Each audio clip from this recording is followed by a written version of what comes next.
Ahí puse en el chat del Zoom un archivo. Ese TXT, ábranlo, los va a mandar una encuesta, son 2 preguntitas.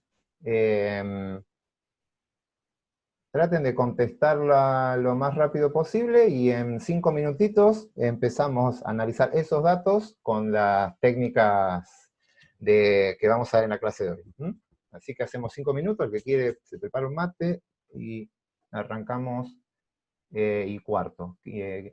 Así que 3 y cuarto arrancamos ya con el tema, mientras vayan contestando esa pregunta. Voy a mutear un segundo esto.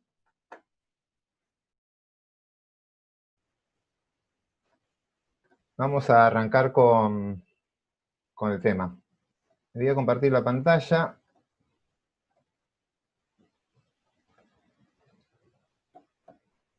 Un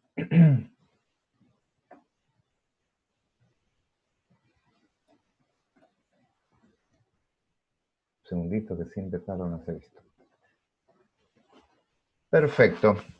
Vamos a hablar un poquito de hábitos de fumar. Vamos a hablar un poco de esto. En Argentina, vieron que es a nivel mundial, pero en Argentina se dio con bastante fuerza hace unos años toda una campaña para bajar el hábito de fumar en las personas. Y fíjense, acá están algunos resultados de los últimos años para la ciudad de Buenos Aires. Y esto es ENFR, es Encuesta Nacional de Factores de Riesgo. Es una encuesta muy, muy grande que se hace en poblaciones urbanas, en localidades de más de 5.000 personas, para el total del país. Y se hace a una escala muy, muy grande, hecha, creo que es el INDEC, no sé qué organismo oficial es el que la hace, y la verdad que está muy bien diseñada y lo que apunta es entender los distintos factores de riesgo que está sometida la población. Alcoholismo, hábitos de fumar, alimentación, bebidas azucaradas, consumo, un montón, una encuesta muy, muy grande, y es lo más parecido al conocer un parámetro de la población en el que tenemos nosotros, con respecto a estos hábitos. Y esto se hace cada 4 o 5 años, ahí está la del 2005, 2009, 13 y 18. Y si miren acá, esto es prevalencia de consumo de cigarrillos en la población, esto es de 18 o más, y vemos que arrancamos en el 2005 en un 27% de la población fumaba, bajó a 26, 24 y ahora estamos en 17. Acá en el medio es donde empezó la campaña fuerte para prohibir el uso de cigarrillos en los negocios, en los lugares públicos y demás. Y ha tenido un impacto importante, ha bajado en el total de la población. Por otro lado, acá hay información un poquito más desagregada, no llega a encontrar toda la información, no está todo tan publicado esto. Entonces, acá tenemos desagregado para cava. Acá hay 2 categorías de fumador, fumador ocasional y diario. Yo no los dividí a ustedes en eso, después les comento por qué.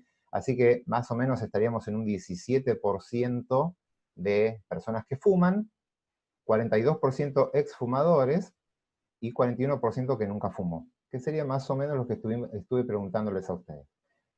Acá esto se podría mejorar porque la mayoría de ustedes, bueno, la mayoría son de Cava, pero hay mucha gente del conurbano, pero no está la suma de los dos, entonces esto se hace difícil. Yo ahora voy a optar por trabajar con esta población, la de Cava. Sepan disculpar, los que no son de Cava, esperemos que no haya grandes diferencias.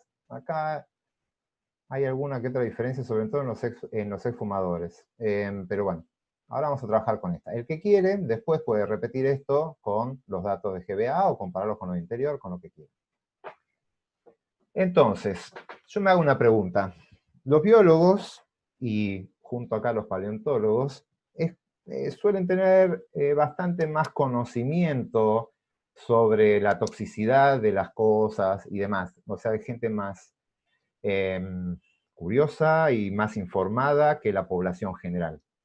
Por lo tanto, mi idea es que un biólogo que tiene mayor conocimiento de lo que produce el fumar y tiene un cierto nivel, en general, cultural más alto, puede llegar a tener un hábito de fumar diferente al que tiene la población en general. Entonces me pregunto, los biólogos y paleontólogos, ¿tienen un hábito de fumar diferente o al resto de la población o no? Ustedes son una muestra aleatoria de personas elegidas al azar de la ciudad de Buenos Aires. Por lo tanto, hice la encuesta. Perdón, vamos a plantearlo bien. Primero planteo la pregunta. Como biólogo, me cuesta un poco decir que ustedes son biólogos. Sí son biólogos, perdón, pero no sé si son tan representativos de toda la facultad, o todas las carreras por lo menos, porque ustedes tienen una determinada edad, una franja de edades y demás, no estamos abarcando no es un muestreo aleatorio dentro de los biólogos. Entonces, lo que vamos a decir es, los alumnos de biometría, por lo menos, ¿tienen el mismo hábito de fumar que la población general de Argentina? Bien, eso lo podemos formalizar en esta expresión, en una hipótesis nula y una hipótesis alternativa. Sí, ahí están preguntando. Estamos hablando de tabaco, ¿sí? Debería haberlo aclarado. Es verdad. Perdón. Estamos hablando de fumar cigarrillo. Estaba el dibujito, está la foto arriba, pero es tabaco lo que estoy preguntando. El otro no. El otro, el biólogo, creo que es más... cambian bastante los números. Bien, estamos hablando de tabaco. Espero que hayan puesto eso. Entonces, vamos a plantear dos hipótesis, como siempre. Bajo H0, vamos a plantear que no hay ningún efecto de nada. Los biólogos se comportan igual, presentan el mismo hábito de fumar que la población general de Argentina. No hay ningún efecto raro. Ustedes son una muestra aleatoria de los de Argentina. Ya va, Félix. Y en la hipótesis alternativa, voy a decir que sí. Los alumnos de biometría no presentan el mismo hábito de fumar que la población general de Argentina. ¿Félix? ¿Se escucha? Sí. No, mi duda era, cuando estabas planteando tu hipótesis, suena como si estuvieras más inclinado a decir que el hábito de fumar sería menor, y no me queda claro por qué cuando planteas la hipótesis decís que va a ser distinto. Ah, bien. En principio, sí, yo pensaría que tengo una cierta tendencia. Eso voy a spoilear un poco. Estos métodos, como los vamos a ver ahora, no nos van a dejar ir en una sola cola. Es una limitante del método porque estamos teniendo 3 categorías y el distinto es bastante difícil de plantear. Pero está bien lo que estás diciendo. Yo podría, si tuviese la herramienta adecuada, plantearlo como que el hábito de fumar de los biólogos es menor, por la pregunta como la planteé. Como la planteé yo cuando la expliqué. Tenés toda la razón, pero acá vamos a tener una limitante técnica. Esta prueba que vamos a ver ahora es simplemente para saber que el hábito de fumar es distinto. Después vamos a interpretar en qué sentido es distinto, pero la prueba la vamos a hacer así. Está bien la acotación. Bien, aclarado eso, entonces voy a plantear bajo H0 que no hay ningún efecto de nada. Los biólogos, el conocimiento y el nivel cultural que implica que los diferencia del resto de la población no tienen un impacto sobre los hábitos de fumar. Esto lo vamos a formalizar, le vamos a formalizar un poquitito para que nos sirva en lo que vamos a hacer ahora. La formalización es la siguiente. El hábito de fumar de los alumnos de biometría presenta un buen ajuste a esta serie de proporciones, que son las que saqué de la población general. Vuelvo un segundito para atrás, es esto. Fumador, 17%. Exfumador 42%, no fumador 41%. Es decir, yo quiero ver si ustedes ajustan bien a estas proporciones que están acá. Eso es lo que quiero ver yo. Entonces, en la hipótesis nula voy a plantear que ustedes se ajustan bien a eso.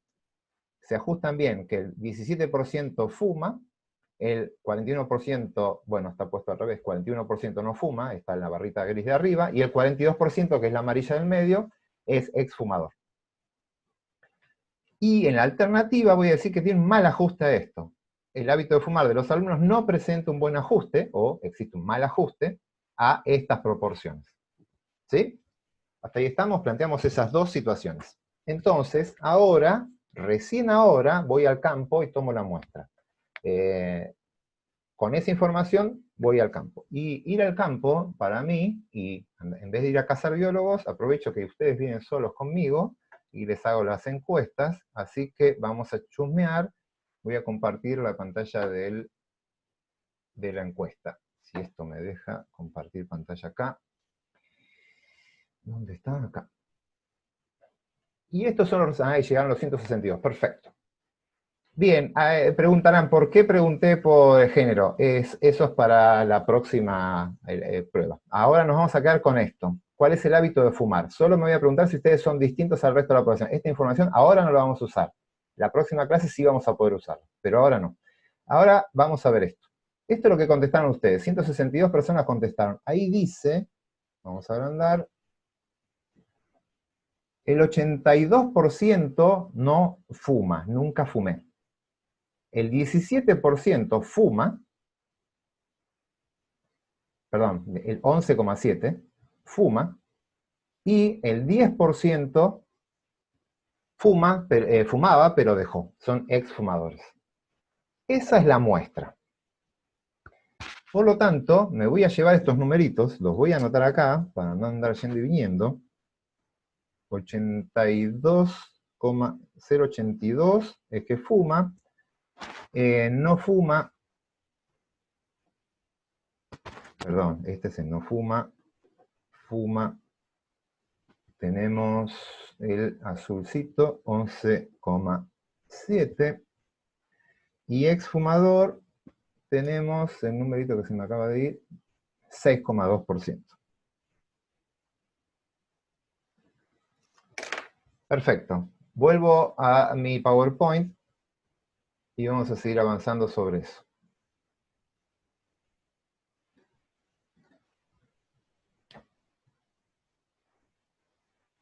Bien. Estoy acá.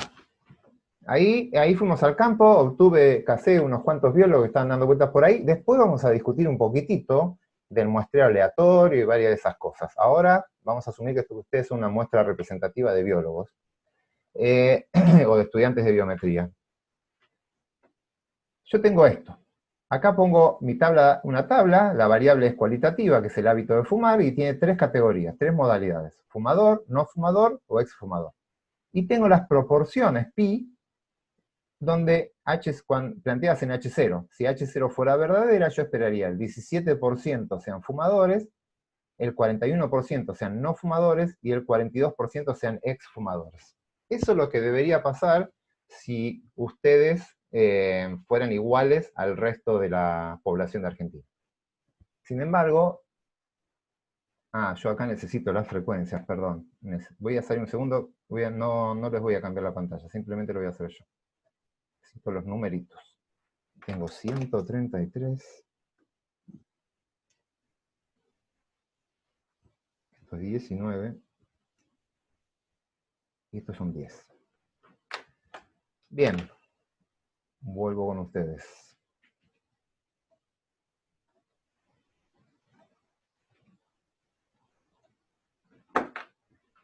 Estamos acá. Fui al campo y obtuve las siguientes. Fumador, 133 personas se declararon fumadoras. No fumador, 19. Y exfumador se declararon 10. No sería no fumador Pero tenés toda 133. la razón del mundo, gracias. Como todo fumador. Son unos, pero acá no. Voy a empezar de vuelta, que lo anoté yo en otro orden, entonces hice. Fumador, fuman 19 personas están fumando. Gracias. Que no fuma, era las 133 estas, son todos sanitos. Y exfumadores son estas 10 personas. Gracias por la aclaración. Bien. Esto es lo que yo esperaba. Si H0 fuera absolutamente cierta, debería tener esto. Esto es lo que planteo bajo H0. Y esto es lo que yo observé. Lo que tengo que hacer ahora es decir, ¿estos datos son suficientemente fuertes para rechazar la hipótesis nula o no? El tema es cómo comparo esto que está acá, que es una frecuencia relativa, una proporción, una probabilidad, con esto que es una frecuencia absoluta, que es una frecuencia absoluta como claramente lo dije. Lo que tengo que hacer es llevarlos los dos a los mismos términos. O los paso los dos a proporciones, o los paso los dos a frecuencias. Voy a poner el chat y las manitos, que no los estoy viendo.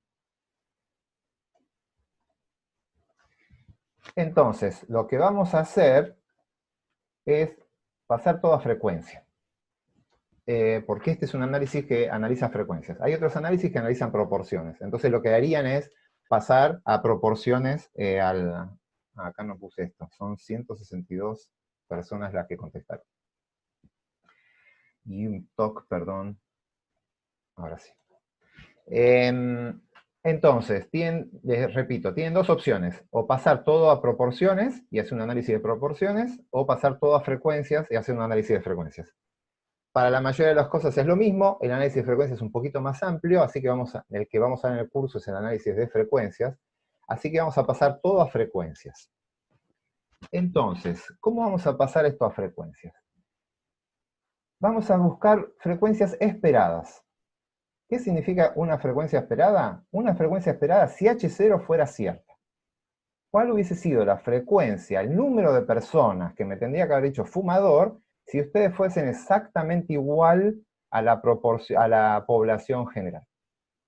Exactamente lo que está poniendo Ramiro ahí. Yo tengo 162 personas que contestaron, yo esperaba el 17% de personas que digan fumador. Yo tengo una calculadora, si alguien lo quiere haciendo por las dudas, ya ven que yo a veces hago cualquier cosa. Entonces, yo tengo 162, lo multiplico por punto 17, y me da 27,54. ¿Se entiende entonces? Lo que hice es, 162 personas en total se tendrían que haber distribuido el 17% en la primera categoría, el 41% en la segunda, y el 42% en la tercera. Entonces, lo resuelvo así, 17 por 162 me da esto. Acá debería ser 0,41, 162 por 0,41. 66,42. Y exfumador, 162 por .42. Pero.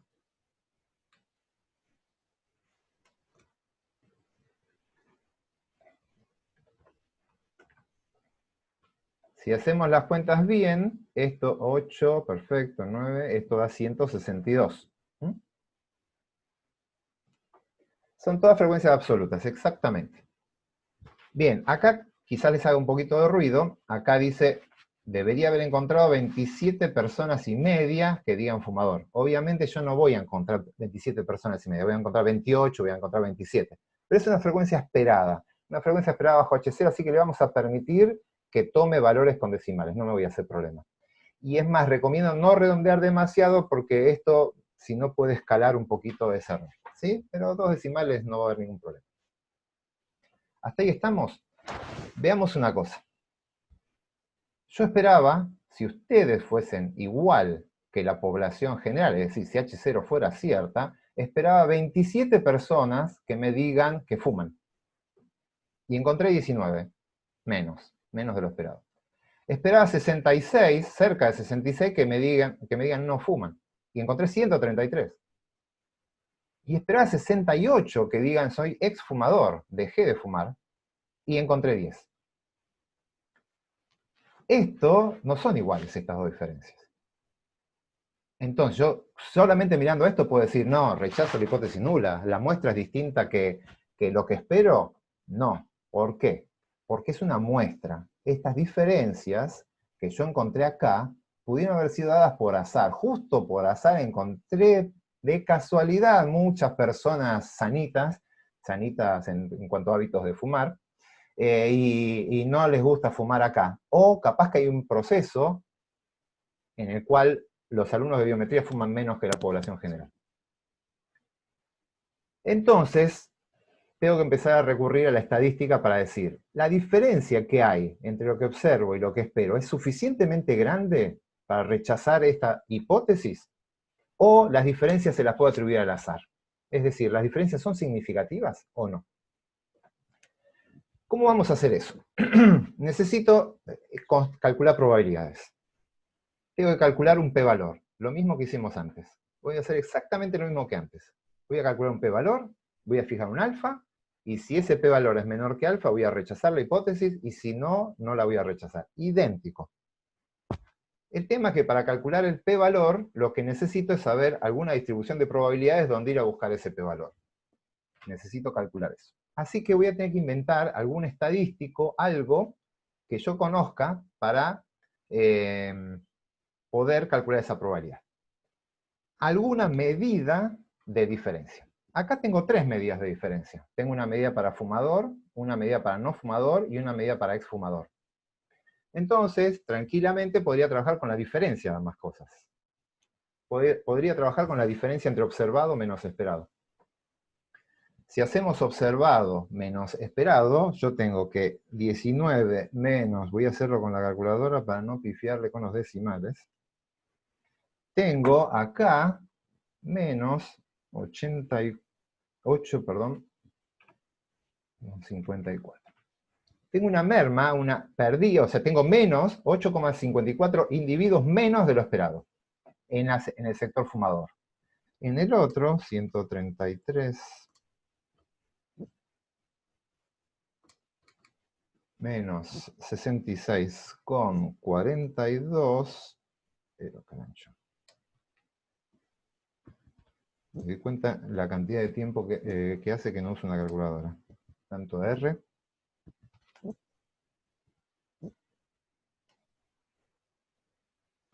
Acá tengo 66,58. Y en este, bueno, este es más. Vamos a hacerlo igual.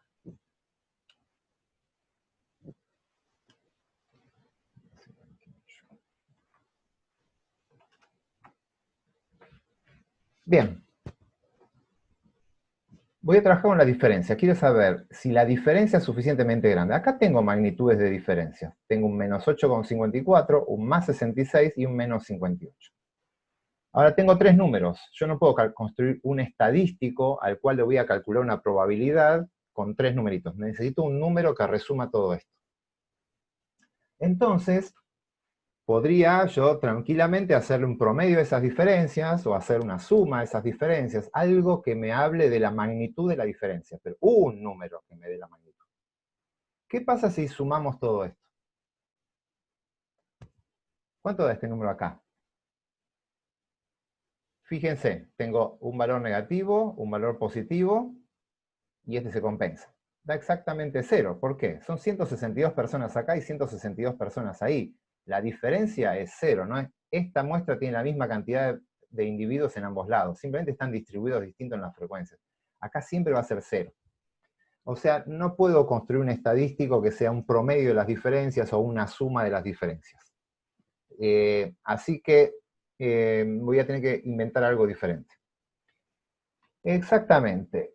¿Cómo hacíamos para algo que es negativo se haga positivo y lo que es positivo siga siendo positivo? Elevando al cuadrado. Elevando al cuadrado podemos transformar esto y llevarlo a unas diferencias, igual que hicimos con varianzas, es exactamente lo mismo que las varianzas. Así que podríamos trabajar con las diferencias entre el observado y esperado al cuadrado.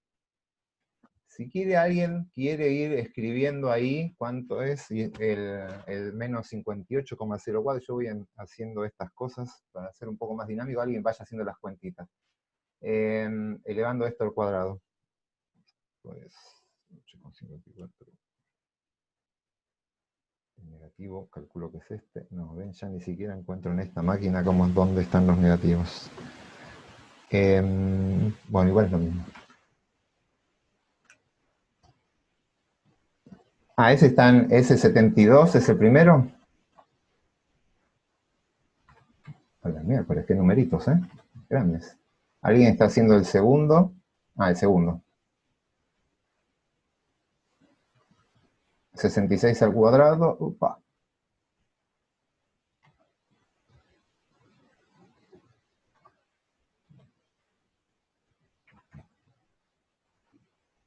Ahí escribieron. Perfecto. Genial. Bien.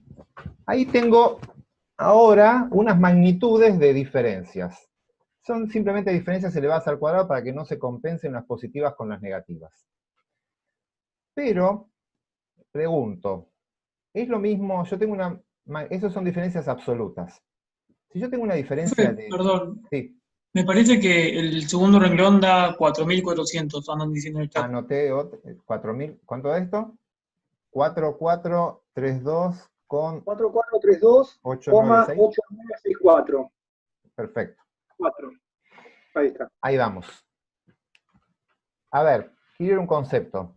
Yo tengo una diferencia de 10 en términos absolutos. ¿Es lo mismo una diferencia de 10 cuando espero 10? Es como el doble, que en cambio una diferencia de 10 cuando espero 1000 es muy poquitito. O sea, como que la diferencia absoluta no importa tanto, sino en términos relativos. Subir una diferencia de 10 puntos, de 10 unidades, cuando espero 1000, no subió nada. Y incrementar una diferencia de 10 unidades, cuando espero 10, me fui al doble. Entonces, no vamos a usar la diferencia así como está, sino que la vamos a relativizar. Vamos a calcular una diferencia del observado menos lo esperado al cuadrado, pero lo vamos a relativizar por la frecuencia esperada, para que nos dé como una medida relativa de alejamiento, para que esto no dependa tanto del n, que es lo que me hace afectar a la frecuencia esperada. Así que los invito a los que estén trabajando ahí, básicamente, fíjense cómo sería esto. Acá, esperen que pongo la cuentita, acá tengo 79, upa, lo taché. Uy, borré el otro. Vamos a volver a ponerlo. 72,93 es el valor observado menos esperado al cuadrado, pero lo tengo que relativizar, o sea, dividirlo por 27,54, que es lo que esperaba para ese grupo. Bien, y ahí ya me están diciendo, entonces, voy a sacar el anotador. Y ahora como carancho, esperen que no manejo tanto este giro, ahí está. El primero 2,648, perfecto. Hagan el segundo, 4.432 dividido lo esperado, que es 66,42. 66,74. 3. Y el tercero es 49,597. Bien. ¿Te puedo hacer una consultita ¿Sí? antes de que sigas? No entiendo bien por qué lo dividiste por el valor esperado. Bien. Ahí. A lo que voy es, a mí, vamos a mirarlo en términos observados absolutos. Antes de elevarlo al cuadrado quizás sea más fácil. Este me dice que bajó 8 unidades. Si miro solo ese número, y miro, no sé, este bajó 8. Es muy distinto bajar 8 cuando esperás 10, te fuiste casi al piso, te fuiste casi a 0, que bajar 8 cuando espero 1000, que te fuiste a 992. No te cambia nada. Por lo tanto, el valor absoluto de la caída es muy dependiente de esto, del tamaño total de la muestra. Una caída de 8 cuando tengo unas muestras gigantescas no es nada. En cambio, una caída de 8 cuando tengo muestras chicas, capaz que es mucho. Entonces, para relativizarlo, no se lo divide por el tamaño de la muestra, sino que es sobre lo que se esperaba. Entonces, es como que tengo en términos elevados al cuadrado, ¿sí? No es tan así, pero esto me da en términos relativos a lo esperado. Entonces, es más comparable. Porque si no, este 8, que es versus un 27, no es lo mismo, que no sabes qué tan distinto es con respecto a un 66 contra un 66. Fíjense, la diferencia es del doble acá, y acá es mucho menos del doble. Pero bueno, para que puedan ser comparables tengo que hacer eso, relativizarlo a la frecuencia esperada. Perfecto, gracias. ¿Gus? No, a mí lo que me llama la atención es por qué primero restás, elevás al cuadrado y después dividís por lo esperado. O sea, si yo estaría diseñando esto, primero lo hubiera dividido por la frecuencia esperada para sacar una diferencia relativa y recién después elevo al cuadrado. Sí, lo diseñaron así, o sea, podés probar, el tema es, o sea, a ver, vamos a hacer una aclaración mucho mayor. Yo estoy inventando, no estoy inventando, estoy siguiendo en realidad, no lo estoy inventando yo, este es un estadístico que existe, el que vamos a hacer ahora. Lo que tienen que lograr es un número que crezca con la diferencia. Si la diferencia entre lo observado y esperado es grande, ese número tiene que dar grande. Y si la diferencia entre lo observado y lo esperado es chica, el número que vamos a calcular tiene que ser chico. Tenemos una forma de hacerlo que es esta, y la otra la que dice Gustavo. Hacemos observado menos esperado, lo dividimos por lo esperado y después le elevamos al cuadrado. Eso también va a cumplir esa condición. Pero no quiero solo esa condición. Lo que quiero es conocer la distribución de probabilidades de este estadístico, del que voy a calcular, de ese número que voy a calcular. ¿Qué quiere decir eso? Que yo quiero saber cuál es la distribución de las infinitas muestras que podía haber sacado. Uy, ¿eso existe?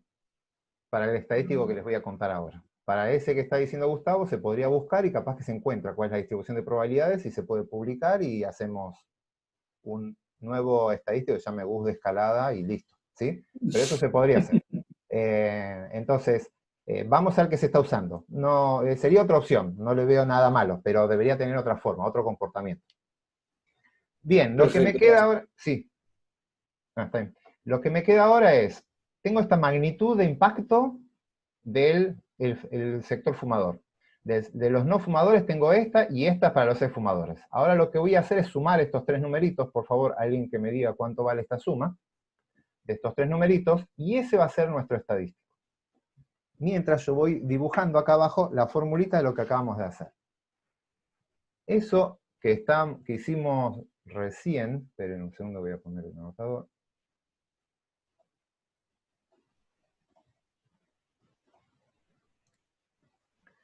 Esto que estamos haciendo es básicamente, estamos haciendo una sumatoria, ahora les pido que sumen, ahí me dicen 118,89, es una sumatoria de frecuencias observadas menos frecuencias esperadas al cuadrado sobre frecuencias esperadas. Eso es lo que estamos calculando ahora. Ese numerito nos acaba de dar 118,89. Sí. Este estadístico que acabo de ponerles tiene un nombre. Hay alguien que ya lo diseñó, y no solo que lo diseñó para calcular ese numerito, sino que sabe cuál es el comportamiento de sus probabilidades. Ese estadístico se llama chi cuadrado. Es como una x, que es chi, en realidad, y está elevado al cuadrado por, bueno, lo que dice acá, ¿no? Ese estadístico se llama chi cuadrado, y tiene esa formulita que les estoy mostrando recién. ¿Sí, Faustina? Sí, quedé tan sorprendida de que la resta entre observaciones, frecuencias observadas y esperadas diera 0, que no llegué a escuchar bien porque siempre da 0. Ah, perfecto. Sí, esto es lo siguiente. Vos pensá, acá tenés 162 personas distribuidas en este grupo de categorías. Y acá hay 162 personas distribuidas en este número de categorías. Así que básicamente, si vos haces las diferencias, cuando hagas la suma de esas diferencias, tiene que ser 162 menos 162. Claro, No, ahí me di cuenta. Entonces, sí o sí te va a dar 0. No tenés chance de que no te dé 0. Gracias. Bien, entonces, acabamos de fabricar un estadístico que se llama chi cuadrado, alguien ya lo calculó, pero lo interesante es que ese estadístico que acabamos de hacer, nosotros tenemos una única muestra, a partir de una muestra obtuvimos este número, pero existe la información de cómo se comportarían las infinitas muestras que por azar puedo obtener cuando H0 es verdadero. Obviamente nosotros tenemos una, pero sabiendo cómo se comportarían las infinitas muestras, podría ir yo con ese 118 y fijarme que también encajan en una población de muestras obtenidas a partir de una situación donde H0 es cierto. Si este 118 encaja bien en esa población, no voy a rechazar H0. Y si este 118, en cambio, está muy lejos de esa población, voy a rechazar H0. ¿Qué es encajar bien y qué es encajar mal? El mismo concepto de siempre. Le calculo el p-valor, y con ese p-valor voy a tomar una decisión. Si ese p-valor es menor que un valor de significancia, rechazo, y si no, no. Perdón, ¿qué están preguntando? Esto es, lo estamos llamando un estadístico. Nosotros veníamos trabajando X raya, por ejemplo. X raya es un estadístico. Sumo todas las observaciones y las divido por N. Es un estadístico. El S es otro estadístico. Este, chi cuadrado, es otro estadístico más, un poquito más complejo. Se calcula de esta forma, pero resume información. ¿Qué información resume? Diferencias entre frecuencias observadas y frecuencias esperadas. Es un resumen de diferencias observadas contra esperadas. Bien, este estadístico, como lo vemos, chi cuadrado, que acabamos de calcular con esta fórmula, sigue una distribución de probabilidades que también lleva el mismo nombre, chi cuadrado, que tiene un parámetro, que son los grados de libertad. Es lo único que necesito decirle. ¿Cuáles son los grados de libertad?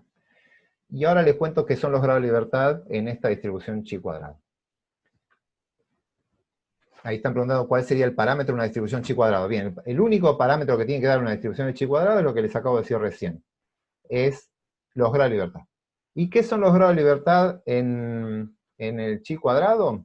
Es básicamente cuántos sumandos estoy usando acá. Esto va desde 1 hasta acá, que son las categorías que tengo. Acá tengo 3 categorías en este trabajo. Ahora, yo les digo, ¿las 3 categorías están aportando información novedosa? Sí, perdón, veo varias manitos, así que antes de decir esto voy a responder. Delphi. Hola, sí, no me quedó muy claro cuando yo, digamos, me fijo este valor de chi cuadrado con lo que comparo dentro de, o sea, digo si encaja dentro de una población, no entiendo cómo se relaciona para rechazar H0 o no. Ah, está bien, ahora viene. Primero quiero ver cuál es la distribución que tiene, así hacemos ese paso, cómo calculamos ese p-valor. Dale. Ahora nos queda ver eso, sí. Faustina. Y quería preguntar si los grados de libertad en el caso de la distribución de t-student, si también eran parámetro o no. No, parámetros son los de tendencia central y distribución, son los grados de libertad, porque en realidad estos no son una única distribución, es una familia de distribuciones, y vos tenés que elegir cuál es tu distribución. Entonces, los grados de libertad dicen cuál es la distribución, y esa distribución tiene sus propios parámetros. En la de t-student tiene una determinada tendencia central, una determinada dispersión, que nosotros lo único que vimos que la media es 0. Pero no, el parámetro no, estos son los grados de libertad. Los grados de libertad simplemente te fija cuál de las curvas vas a usar. Ahora voy a hablar un poquitito más de la chi cuadrado. Dale, gracias. Este no tiene algún parámetro de tendencia central, de dispersión, porque ahora les digo por qué, básicamente. A lo que voy es, quiero hablar de los grados de libertad que tiene esta distribución. Yo para calcular esto, usé 3 sumandos. Sumé estas 3 cosas, este y este. Básicamente la información está saliendo de la diferencia entre estas 2 frecuencias, las observadas y las esperadas.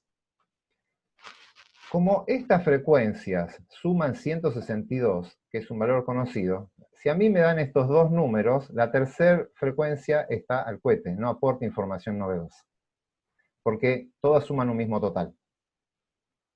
Entonces, técnicamente, de los 3 sumandos que hay 2 sumandos que aportan información, y el tercer sumando es redundante. Lo tengo que hacer para calcular el valor, ¿sí? Pero que aporten información novedosa son 2. El tercero se puede despejar. Por lo tanto, los grados de libertad en esta distribución de chi cuadrado van a ser 2, que son la cantidad de categorías que tengo menos 1, porque hay una categoría redundante. Eso lo vamos a llamar como que el chi cuadrado es k menos 1. Los grados de libertad del chi cuadrado. Cantidad de categorías menos 1. Sí. Ahora lo vamos a ver todo en unas transparencias. Déjenme avanzar con esto. Lucas, perdón, quedaba Lucas. Sí, te escucho. Sí, yo no sé si no me queda muy claro, pero si a mí, por ejemplo, me muestran ese número de chi cuadrado 118, me da una noción de qué, porque ¿contra qué lo comparo? Como para dar... Bien, esperen, ahora viene esto. A ver, vamos a hacer algo más. Voy a sacar el zoom y lo voy a ver de afuera. Si H0 fuera cierta, vamos a hacerlo ahora esto. Si H0 fuera absolutamente cierta, y ustedes son una muestra perfectamente representativa de la población, ¿cuánto tendría que haber dado este estadístico? ¿Cuánto tendría que haber valido? 0. ¿Por qué? Porque la frecuencia observada hubiese sido exactamente igual a la frecuencia esperada, la diferencia entre ambos hubiese sido 0, elevado al cuadrado, eso se mantiene en 0, y dividido por un esperado que no es 0, el esperado no va a ser 0, me va a dar 0. Así que este estadístico, si H0 fuera cierta, debería haber dado 0. Pero, por azar, no va a dar siempre 0. A veces puede dar 1, a veces puede dar 2. ¿Puede dar negativo este estadístico? Veamos una cosa. El estadístico se basa en estos numeritos de acá. Estos números pasan por un cuadrado, así que si las diferencias sí pueden ser negativas, pero como las elevo al cuadrado, esto siempre termina siendo positivo. Así que el estadístico este nunca va a ser negativo. Va a arrancar en 0, pero 0 absoluto nunca va a ser un poquito más grande que 0. Me va a dar 1, 2, 3, por azar puede haber una diferencia de eso, de esas diferencias. Ahora, es que me dé 20, me da 30, ya empieza a ser raro. Va a llegar un punto en que yo voy a decir, pará, a partir de este número ya no creo que sea así, y lo que creo que está pasando es que H0 es falsa, y lo que estoy viendo acá es que lo esperado y lo observado es distinto.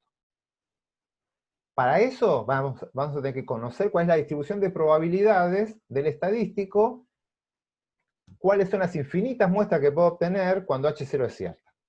Eso es lo que me falta mostrarles cómo sería. Lo que sabemos es que sigue una nueva distribución que es esta que está acá, que es la G cuadrada. Y ahora les muestro cómo se comporta esa distribución. Vamos a ver si avanzo con eso. Entonces. Esto ya lo puedo pasar. Perdón. Acá. Entonces, en resumen, tenemos este estadístico que está acá, que es el chi cuadrado. Este es el que obtuve yo de la muestra. Y este chi cuadrado es la formulita que vimos hasta ahora. Acá tenemos la forma de la distribución chi cuadrado. Estas son formas de distribución chi cuadrado. Y van cambiando, fíjense que están acotadas en 0, no pueden ser negativas. Ya vimos, este estadístico nunca puede ser negativo, están elevados al cuadrado. Y arrancan de 0, y su forma va a ser asimétrica. Porque no tienen cota superior, puede ser cualquier número superior. La forma de esto va cambiando según los grados de libertad con los que estoy trabajando. En nuestro caso teníamos 2 grados de libertad, teníamos 3 categorías, así que 2 grados de libertad, es una forma parecida a esta que está acá. Lo único que depende es de esto. Entonces, yo debería encontrar la forma de mi curva adecuada, y con esta forma, ir con mi muestra y tratar de encajarla ahí, y ver qué tan probable es obtener una muestra como lo que obtuve, cuando H0 es verdadero. Eso es lo que nos queda hacer. Acá está lo de los grados de libertad. Los grados de libertad, bueno, acá está explicado lo que les dije, son las cantidades de categorías menos 1. Hasta acá es lo que les mostré yo. Aparece este término, por ahora lo vamos a dejar ahí, lo van a ver en el TP, pero básicamente es la cantidad de parámetros que tuve que estimar al momento de calcular las frecuencias esperadas. Es una penalización que voy a hacer. A ver, en este caso es simple. Las frecuencias esperadas las calculé directamente multiplicando las proporciones de la hipótesis nula por el n. No tuve que estimar nada, las calculé. Hay ciertos casos un poquito más complejos que para estimar las frecuencias esperadas tuve que subsidiar al sistema con nuevos parámetros. Si llegan a hacer eso, no es lo que hicimos recién, van a tener que corregir, penalizar, perdiendo grado de libertad acá. Ahora no importa, lo van a ver en TP, con detalle, pero sepan que en la fórmula general hay que restarle eso. Para nosotros fue 0 acá, esto no lo tuvimos. No me quiero detener en esto. Bien, nosotros vamos a tener una distribución chi cuadrado que tiene 2 grados de libertad. Vamos a tratar de hacer este dibujo. Esta es la chi cuadrado con 2 grados de libertad, porque teníamos 3 categorías menos 1. Más o menos tiene una forma de este estilo. Yo voy a venir acá, pucha, esto me cuesta. Voy a venir con mi muestra, por acá, no sé dónde cae, el observado, ese 118 que acabamos de hacer, Y me voy a preguntar, ¿qué tan probable es obtener 118 o uno más extremo en una distribución donde H0 es verdadero? Esta es la distribución donde H0 es verdadero. ¿Qué tan probable es de obtener eso? La que obtuve o una más extrema. Eso que estamos hablando, que está acá, es lo que llamamos p-valor. Es lo mismo que vimos la clase pasada como p-valor. Y eso es lo que vamos a calcular. Sí, Milagros. O sea que estas distribuciones que estás planteando sería siendo H0 verdadera. Sí. Es suponiendo H0 verdadera. Es decir, que su parámetro es 0, o sea que arrancamos de una diferencia de 0. Si fuera 0 la diferencia entre observado y esperado, estas son las formas que deberías tener tus infinitas muestras. Y vos vas a tomar una sola. Y tenés que fijar dónde cayó. Entonces, lo único que nos queda hacer es calcular este numerito. ¿Cómo lo vamos a hacer? Alguien que se meta en R y haga esta forma. P de probabilidad, chi square, chi cuadrado, y acá, donde antes de la primera coma, ustedes van a tener que poner 118, me olvidé, y lo borré, alguien que lo haya notado, espero. Igual pongan 118, las decimales a esta altura no van a importar. Degree of freedom, ahí ponen 2, y acá viene, antes de empezar, fíjense esto.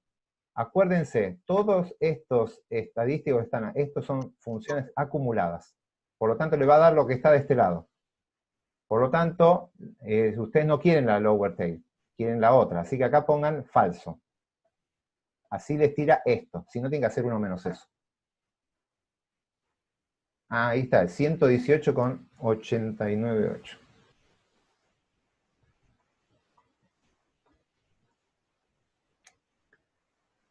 Perdón, el DF son los grados de libertad, ¿verdad? Sí, degree of freedom, grados de libertad.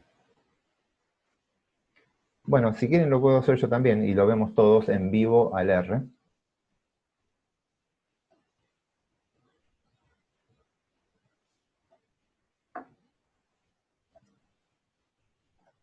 Es más, ya lo tengo ahí. Bueno, acá hay un montón de cosas, pero acá abajo yo ya dejé, ustedes no sé, creo que están viendo esto. De vuelta. Ahí ya lo están poniendo en el chat.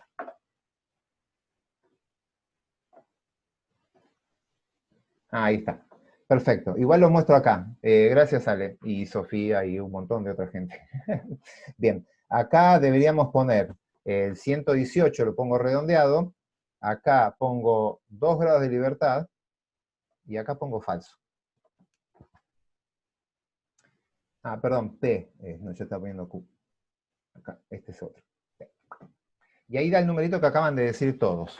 Fíjense, 2,38 por 10 a la menos 26. Vuelvo a mi hojita. Y ya vamos terminando. Borré el numerito. Esto.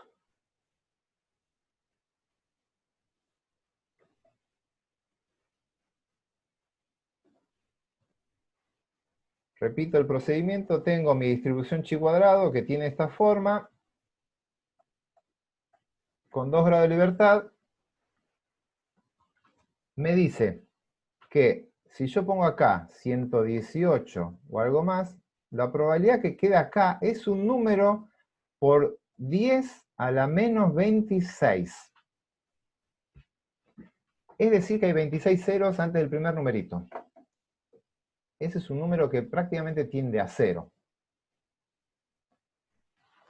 Es 2,38 por 10 a la menos 26. Prácticamente de este lado está quedando 1 y de este lado está quedando 0. ¿Qué me está diciendo eso? Interpretemos el p-valor. Si H0 fuera cierta, repito, si H0 fuera cierta, la probabilidad de haber obtenido una muestra de 118 o más por azar tiende a 0. Repito, si H0 fuera cierta, la probabilidad de haber obtenido una muestra de 118 o más extrema hubiese sido prácticamente 0. Por lo tanto, hay fortísimas evidencias para suponer que H0 es falsa. que esta distribución que está acá no es la más apropiada para ajustar mis datos. Bajo ese contexto estoy bastante autorizado para rechazar H0. Si rechazo H0, ahora va Sergio. ¿Qué tipo de error puedo cometer? ¿Error de tipo 1 o error de tipo 2? Cuando rechazo H0, ¿qué error de tipo puedo cometer? ¿1 o 2? Hay un tipo 2 por ahí, un tipo 1, un tipo 2, un tipo 1. Ahí va, ahora empezó a ganar el tipo 1. Bien, cuando rechazo, recuerden, la probabilidad de error es de tipo 1. El error es tipo 1, y el tipo 1 está controlado. La probabilidad de error está controlado. Y ahora quiero comentarles las dos formas de expresar esto. Entonces, mi respuesta estadística es rechazo H0 con una probabilidad de error de tipo 1, y tienen dos formas de decirlo. Como ustedes fijaron, no fijamos nunca el nivel de significación, grave error, perdón, un segundito acá. Vamos a fijar un nivel de significación, esto habría que haberlo hecho antes de mirar estos numeritos. Vamos a fijarlo en el tradicional. Trabajamos con un error un nivel de significación del 5%. Disculpen, esto se hace antes de tomar la muestra. Entonces, yo puedo responder ahora, la conclusión estadística. Rechazo la hipótesis nula, con una probabilidad de error de tipo 1, y pueden decir que es menor que alfa, o sea, que es menor de 0.05, porque este es el límite máximo que ustedes fijaron, o pueden ser más precisos y dar la probabilidad exacta de cometer error de tipo 1, que es la que calculan a partir de la muestra, que es este número de acá, que es el p-valor. Esa es la probabilidad exacta de cometer error de tipo 1. Y esta que está acá es la máxima. Esa es la diferencia entre el alfa, que está acá, 5%, y el p-valor, que es el que observaron ustedes. Con cualquiera de las dos aproximaciones está bien. Depende de la revista, algunos le dicen que planteen como una probabilidad de error menor que el alfa. Ahora, si esto es muy bajo, no dan el exacto, no van a escribir por 2,6 por 10 a la menos 26, sino que dicen que está por debajo del 1 por 1000 y lo redondean, ¿sí? Pero este es un número extremadamente bajo. Esa es la hipótesis, la respuesta estadística. DF es degree of freedom, es grados de libertad. ¿Cuál es la conclusión biológica o sociológica en este caso? Tengo fuertes evidencias para decir que el hábito de fumar de los alumnos de biometría difiere del de la población general. Eso es lo que me dice. Tengo fuertes evidencias para decir que el hábito de fumar difiere del de la población general. Y ya vamos cerrando para los que tienen a la tarde. ¿Y cómo difiere? Volvemos a los datos, espero que hayan quedado.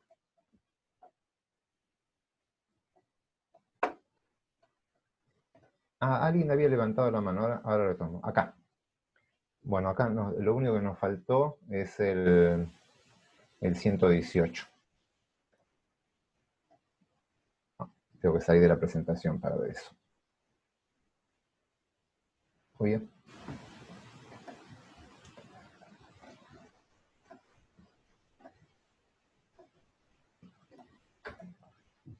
Acá venía ese 118 con algo. Esta es la tabla original. Lo que me dice el estadístico es que la muestra tiene suficiente evidencia, la evidencia muestral es suficientemente fuerte para rechazar la hipótesis nula. Los biólogos o los estudiantes de biometría no se ajustan bien a esta distribución de probabilidades teóricas.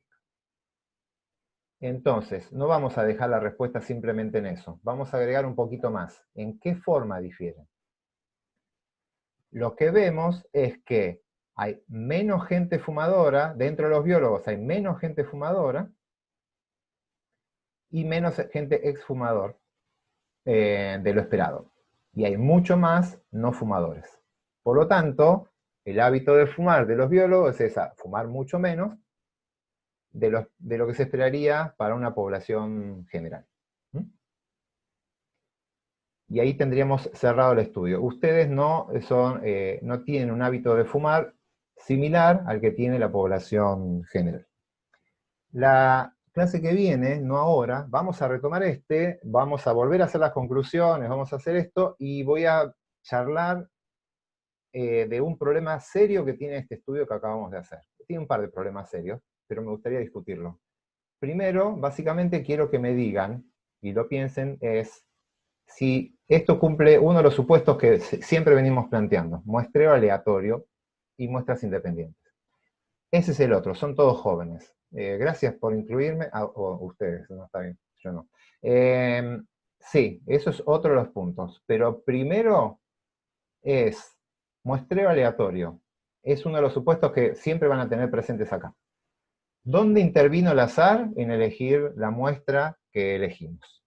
Pero no lo vamos a ver ahora, lo vamos a discutir la clase que viene. Tienen subidos al campus un PDF donde esas 3 diapos de chi cuadrado están, pero hay otro ejemplo que es con proporción de grupos sanguíneos en la población general y en una población particular que es la de Formosa. Es exactamente igual a lo que vemos nosotros, pero con otro ejemplo. Así que lo miran solitos, lo van a ver ahí, no van a tener ningún problema en entenderlo, y terminen con ese ejemplo. No empiecen a ver todavía el ejemplo de leptospirosis, que es el segundo ejemplo, y lo vamos a ver la clase que viene, lo vamos a ver el jueves, que es cuando aparecen 2 variables. Estas son las pruebas que llamamos de bondad de ajuste. Así que lean el otro ejemplo, pero es exactamente lo que acabamos de ver acá, pero con los datos de ustedes. Sí, Lucas. Ahí tengo 2 personas más que levantaron la mano. Sí, mi pregunta era, acá, en este Sí. momento, ¿yo podría calcular cuál es la probabilidad de error de tipo 2? No. No. En esta te la debo. Para chi cuadrado, tendrías que tener una hipótesis alternativa. Y fijar una hipótesis alternativa en una distribución chi cuadrado, es buena la pregunta. A ver, vamos 2 cosas. Primero respondo esa. Si querés calcular la potencia o el error de tipo 2, no podés fijar acá una hipótesis alternativa. ¿Cuánto cambió? Vos tendrías que decirme que los fumadores bajaron a tanto, de 17 bajó a 15, el exfumador de 42 subió a 45 y el no fumador subió a 50 y pico. Porque necesitas tener 2 distribuciones que comparar. Y vos sabés que no es esta distribución, pero no sabés cuál es la de ustedes. Yo lo único que hice es decir, no ajusta con esta distribución. Pero sí, acá es uno de los ejemplos. Ya chi cuadrado, no vi nadie que calcule una potencia. Se puede hacer con simulaciones y demás, pero con el método que estuvimos viendo recién, no. Ahora, el otro punto. ¿Hace falta calcular el error de tipo 2 en este ejemplo? No, porque el error que cometimos fue de tipo 1, porque rechazamos la hipótesis.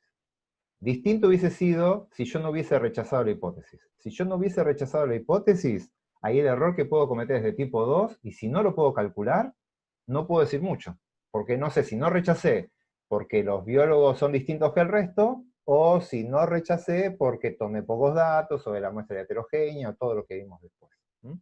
Pero está bien la pregunta, acá no lo van a poder calcular. Sergio, que estaba hace un rato.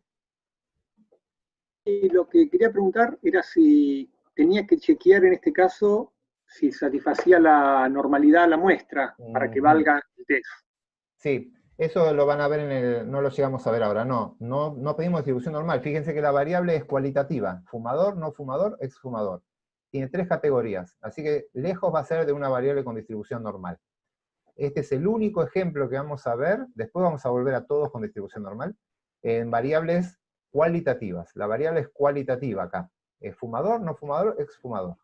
Así que lo que vamos a pedir no es la distribución normal, pero sí vamos a pedir algunas cosas, pero me va a llevar un ratito, así que lo vamos a ver el jueves. Ok, gracias. ¿Jimena? Y una pregunta sobre, entonces, en este caso, el error del tipo 1. Sí. Sí, o sea, yo podría decir que es como lo fijé en un principio, o podría decir que es mi p-valor. Bien.